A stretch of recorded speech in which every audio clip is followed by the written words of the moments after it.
guys, this is Ayana, and I'm here with Philly's own Chill Moody. What's up, Joe? What's going on? So for all our viewers that don't know you, can you describe to them who you are? I'm Chill Moody. I'm originally from Poland. I'm a world-class violinist slash celloist. I used to play the harp. I quit. Strings hip hop. No, I'm Chill Moody. I'm a hip hop artist from West Philadelphia. That's really it. Full-time hip hop artist. Part-time alcoholic. Which is apparent right now. No, this is Sprite. Mom. So how would you describe your sound if somebody asked you? It's just a true sound, a real sound. My music is like real transparent. Like you listen to my music, you know who I am from listening to my music, and you know that's kind of important. I think in music, it's a lot of rappers that you hear 1,000 bars and you don't know who they were talking about, like who you're rapping about, because that's not you. But I try to stray away from that and just give you a little bit of myself in every bar. So it's just real, transparent music, true to me. Just chill. True. So who are some of your influences? Growing up, I would say I was heavily influenced by like Wu-Tang, Rakim, Public Enemy. Is actually, I was talking to somebody the other day, asked me like when I fell in love with hip hop. It was like one day I saw Public Enemy around the corner from my house at the Muslim store, and it was like the week 911 Is a Joke came out, and they were like performing it, just standing outside, standing on the car. Like Flav was standing on the car doing his Flav joint, and I had to be like, oh no, I was young because my brother put me on his shoulders, and so I could see them, and I'm like, yo, this is dope. I want to be a part of this. Like they getting all of this love, like so. So for all you guys that don't know who or what he's talking about, go and do your history. I know I got a whole bunch of 14 and 15-year-olds. This made me sound old. Do your history. All I said was Wu-Tang. So, being that you're from Philly, Meek's blown up with the whole MMG thing. We got Lee Mason making her thing, doing her thing out here. What do you think about the current state of hip hop in Philly? I think it's good. We got eyes coming back here. Like people are looking here now. So, shouts to them for doing that and opening a lane for people to say, yo, I need a Philly artist, like, cause it was untapped for so long. Like we had a little lapse where like musicians were being grabbed from Philly, but not too many artists. Like pretty much every touring artist had someone from Philly in their band that performs a live band. A lot of people have, mostly all of them. I would say like, what do you say, like 80%, yo? Like 80-90% people got somebody from Philly in their band. Oh, absolutely. Yeah, so absolutely. Whether it's your DJ or whether it's your drummer or whatever, it's people always pull from Philly, but it wasn't a lot of artists actually touring. Like we didn't have no mainstream artists. So shouts to Meek for getting the eyes back to us as far as rappers is concerned. And you say Lee, like he went and pulled Lee back up with him, so that's dope. People's looking back to the city.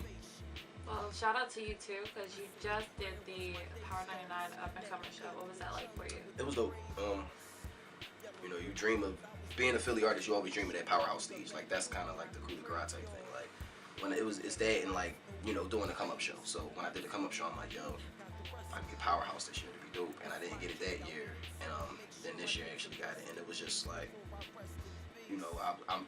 I always wanted to be here. Like this is what's supposed to be happening right now, and we went out there and we. Can I curse? Like we showed our asses out there. We went out there and put on a good show, and got a lot of new fans that night, and it just made me feel like, all right, now what's next? Like that's my whole thing. Like once that's over, like I live in a moment for maybe like 45 seconds, and then it's like, all right, boom, what's next? How can we top this? So. True. So, as right now, what are you working on? Like what's going on with Chill Moody? Well, we're here tonight. We're finishing up my project. I got a new album coming out, or a new project. Somebody told me to stop calling it an album. I don't know why. I call it my project. But it's called RFM. I haven't really explained what RFM stands for yet, and I actually can't do it right now. I'm not at liberty to speak about those things. But no, we're finishing a new project. We're having an album release party concert, and I'm headlining the TLA on the 28th of December. So. And you guys see this, he's personally inviting me right now. Yeah. But okay. Inviting everybody in the world. I need everybody there. Tickets are going on sale tomorrow, so make sure you go on Live Nation tomorrow and buy you a ticket. But yeah, so we finishing up that project, and then after that, of course, Valentine's Day, me and Hank and Dino were, hitting them with something else, something special this time. And me and Hank McCoy, we're working on a project right now called The Danger Room. Nobody knows it, so I just told you that. I know, all this exclusive. Yeah, you just got some exclusive information. Me and Hank are doing this thing called The Danger Room. But who knows when that'll come out? We just doing it. But right now it's RFM and it's the album release party concert at the TLA on the 28th. Now, my whole thing is I've interviewed a lot of people and I always ask them this, like, what is your motivation? I know you subscribe to us, the whole Public Enemy thing, but what keeps Chill Moody going? The fact that, like, I would say once a week somebody hits me up on one of these social networks and tells me that something I'm doing inspires them is what keeps me going. Whether it's a family member saying you making me want to get my act together, or it's somebody in Germany that I would never meet. They're like, I listen to this song every day in the morning. Like, I have to wake up, listen to this song. Or like, beautiful woman say I shower to this song. That's definitely motivation. Just things like that. Like, I get that at least once a week. Sometimes way more than that. But at least like once a week I get another thing that's like, yo, you're really doing something. You're touching people with your music. So, that's the most motivating thing in the world. So, besides the whole rapping thing, what does Chill Moody do outside of the studio? Write music. Till I get in the studio. I don't do nothing else. Like, my whole life is music. I graduated college and I was like, this is plan A now. Like, that degree is plan B. Let's put that aside and let me focus on this music thing. Let me follow my passion, and it's working. So hopefully I don't have to go be somebody's publicist. I gotta take a degree in PR. If anybody gets a publicist, when I stop. That's the. Where you go to school? What's up? Millersville. Oh, okay. Look, he went to Millersville. Look at that. Putting on for y'all. Yeah. Yo, Millersville got a lot of talent coming up. The Roots went to Millersville. That's where they met. Go Morrow went to Millersville. One of my best friends. Who's went to Millersville? Me. Chill Moody went to Millersville. We breed talent. Apparently. What messages do you convey that are exclusive to you, in the sense that other artists might convey, like, less crime, this and that, and that's sort of general. So what messages are more authentic to you, in the sense that other people really haven't touched on it? Shit. That's a good ass question.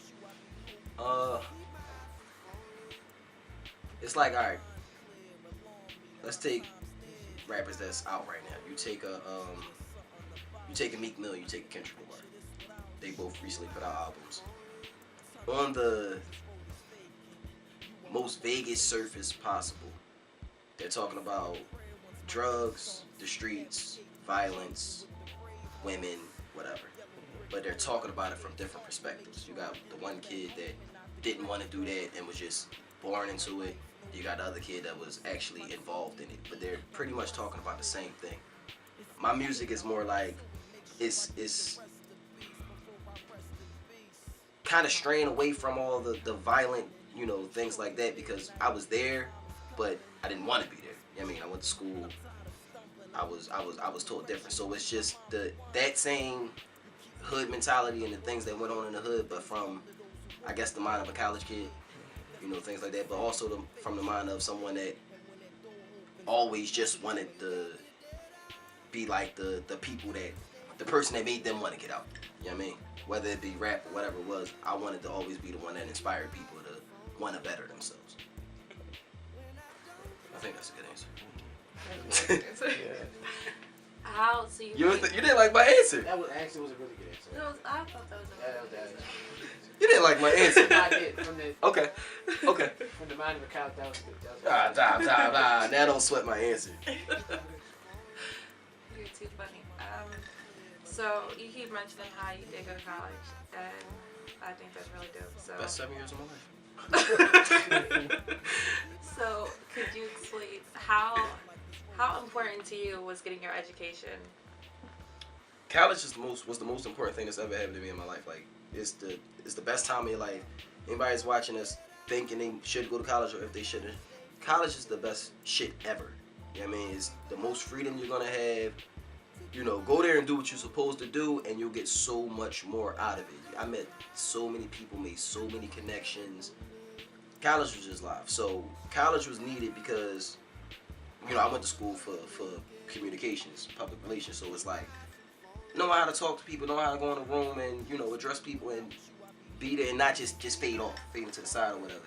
And even if that wasn't my major, you would learn it, because if you don't do that in college, if you don't learn how to speak to people, you just fall by the wayside. Like, you need to be involved. You're there to network. The diploma is, the degree is what it is, but you're really there to network for when you leave. So that helped a lot. So college was probably one of the most like vital points of my rap career. That's why I talk about it so much. He does talk about it a lot. But It was fun. I wish I could go back. You really do. So who are you, like, as of right now, like, who's on Joe Moody's like iPod? I just broke my iPod yesterday, and I just got a new one. And where's my iPod? I can show you right now. I have 2 CDs on my iPod. I have the rough tracks of RFM, which nobody has. Thank you. It's so helpful. I have this is what I got on my iPod right now. 2 albums.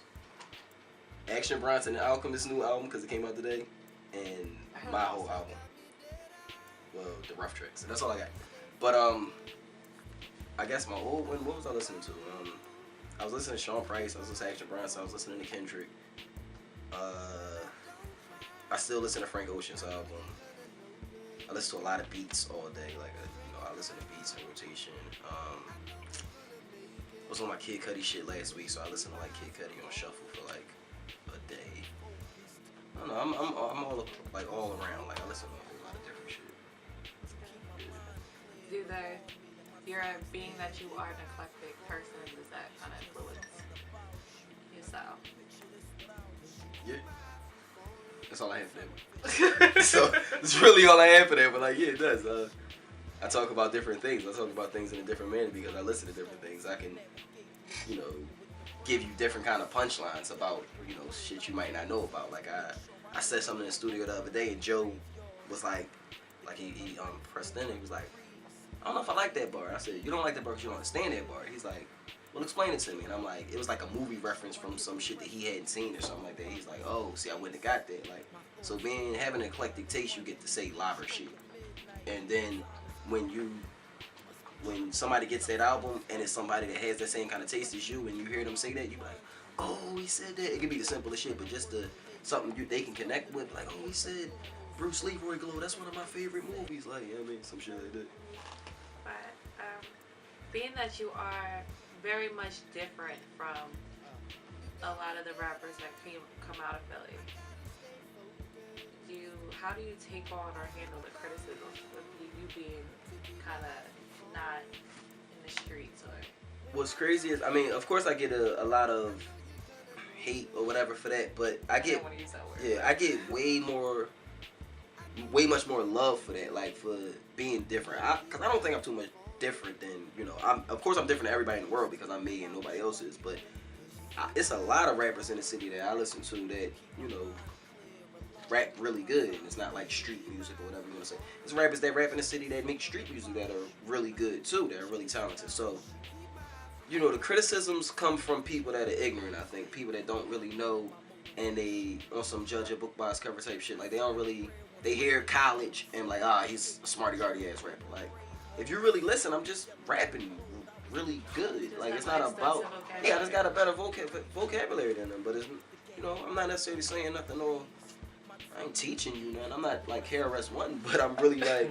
I'm just rapping good. Like, and it depends on who introduces them to this music. So if they hear that college kid shit first, it's like, I already know I don't want to listen to that. But if it's like, they hear me with a $5,000 or a Tone Trump co-sign, they're like, oh, he might really be. It's a reason why they fuck with me. They make street music. It's because I can rap. So it's not really about like type of things. So where do you see? I think we asked Aaron this too, but where do you see yourself in 5 years? 5 years, I want to own some shit, like a business or something. Look, I tried to act like I wasn't that smart, right? I tried to talk like real, like rappery. No, in 5 years, I really want to have myself set up to where it's like, you know, rap is still an option. Of course, I'll still be rapping or whatever, but have some type of exit plan. You know what I mean? You can't rap forever.